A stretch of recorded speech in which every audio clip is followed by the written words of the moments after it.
Everyone, it's Jess Beck. Today I'm going to be talking a little bit about hormones, just kind of a general basic overview. I'm having to review them right now for my MCAT studying, and a lot of this information I remember taking in physiology class. So if that sounds like something that would help you, I hope you enjoy it. So today we're going to be looking at the different types of signaling, different types of hormones, and then the originating and receiving bodies that interact with those hormones.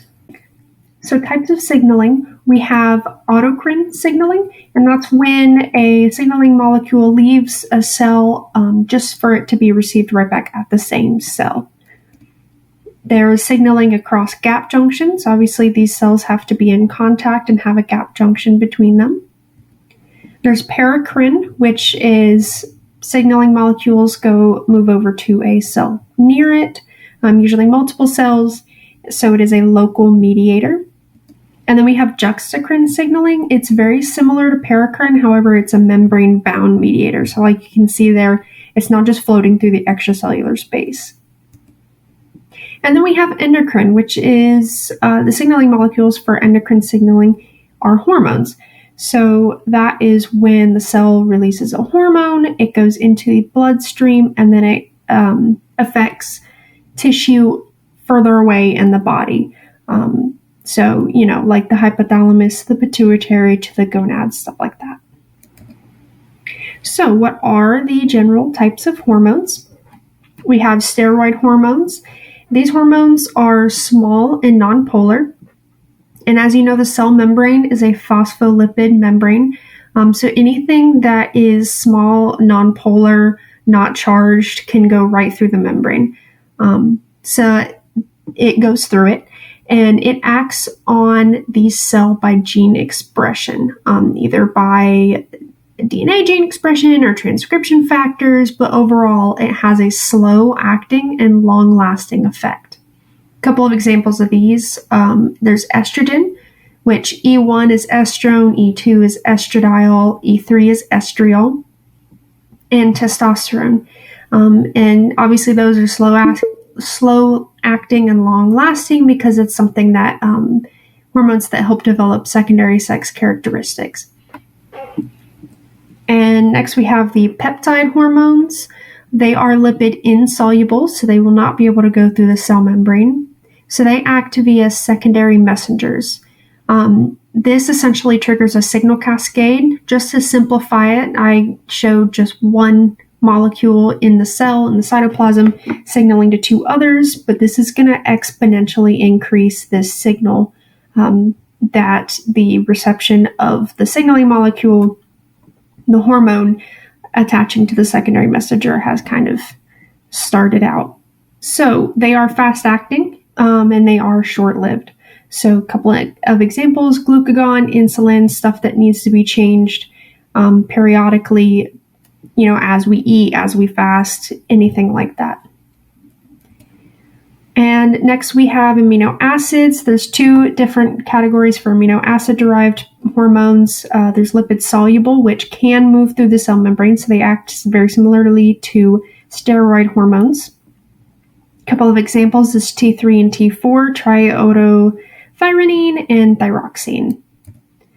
And the amino acid derived hormones that are lipid insoluble, they cannot move through the cell membrane, and they work via secondary messengers the same way that peptide hormones work. And this includes the catecholamines, so epinephrine, norepinephrine, dopamine, melatonin, and serotonin.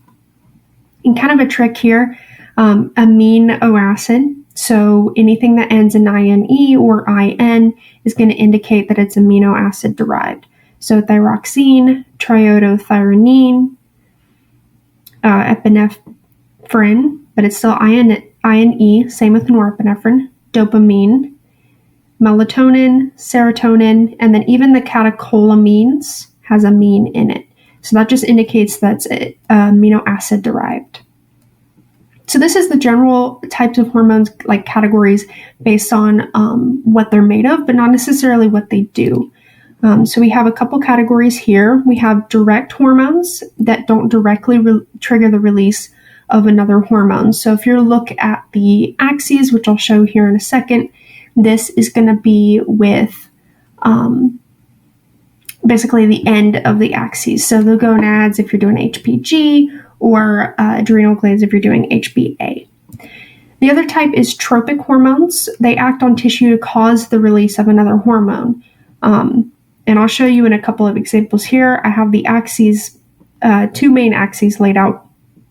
You have HBG. H is hypothalamus, P is pituitary, G in this case is gonads, and then the A for the HPA axis is adrenal cortex.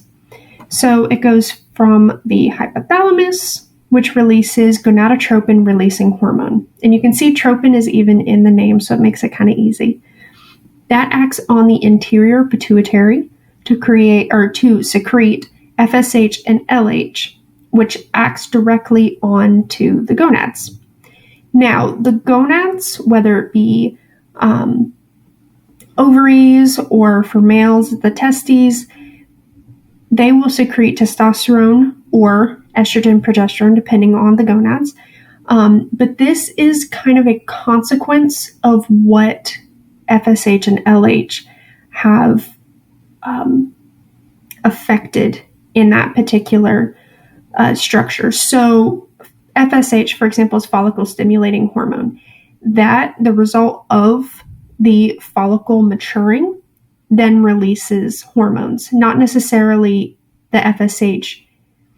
Its whole purpose is not to release estrogen and progesterone. And so that's why FSH and LH are considered direct hormones and not tropic, even though we do have some hormones released as a consequence. Then we have the HBA axis. It's the hypothalamus. Then you have corticotropin releasing hormone released from the hypothalamus. Again, the tropin is in the name, so it makes it a little bit easier. It goes to the interior pituitary to trigger the release of adrenocorticotropic hormone. Again, another tropic hormone. And then that goes towards the adrenal cortex, which then releases cortisol. So cortisol right here is going to be a direct hormone because it directly acts on the tissues and not for the sole purpose of releasing another hormone down the line. So into the actual hormones themselves, we'll start with the brain. We have the hypothalamus. It makes oxytocin and ADH. Another name for ADH is vasopressin, which essentially puts holes in the collecting duct for water to be reabsorbed. Reabsorption in the context of nephrology, it's moving something from the nephron into the body. Secretion would be the other way around, body into the nephron. And next we have the anterior pituitary. That, an easy way to remember this, because it releases a lot of different hormones, is flat peg. So flat is FSH, follicle stimulating hormone, LH, luteinizing hormone, which we just discussed, work on the gonads. ACTH, which we also discussed, works onto the adrenal cortex. And then TSH, which is thyroid stimulating hormone. Even though that one doesn't have tropic in the name, it does stimulate the thyroid to release hormones. So that one is tropic as well. And then PEG, prolactin, stimulates lactation. Endorphins is our body's natural morphine, essentially. And then growth hormone acts on a very large variety of tissues. And then we have the posterior pituitary. It works with the hypothalamus in the way that it stores and releases oxytocin and ADH or vasopressin as directed by the hypothalamus. I didn't write it in here, but the pineal gland right here is going to release your melatonin based on light cycles, mainly. All right, next, right here in your throat, we have the thyroid. It releases calcitonin, which decreases the calcium in the blood, and T3 and T4, which are those amino acid derived molecules we looked at earlier. On the back side of the thyroid is the parathyroid glands, which release the parathyroid hormone. That one's easy, which increases the calcium in the blood. So they have two opposing effects. And what they specifically work on, the calcitonin works on activating osteoblasts. So blasts build bone. They take the calcium from the blood and use it to build up the bone. Osteoclasts are affected by the parathyroid hormone, which break down bone and do the opposite of osteoblasts to increase calcium in the blood. Next structure we have is the adrenal glands. We have the adrenal cortex on the outside, which secrete mineralocorticoids such as aldosterone, and glucocorticoids such as cortisol.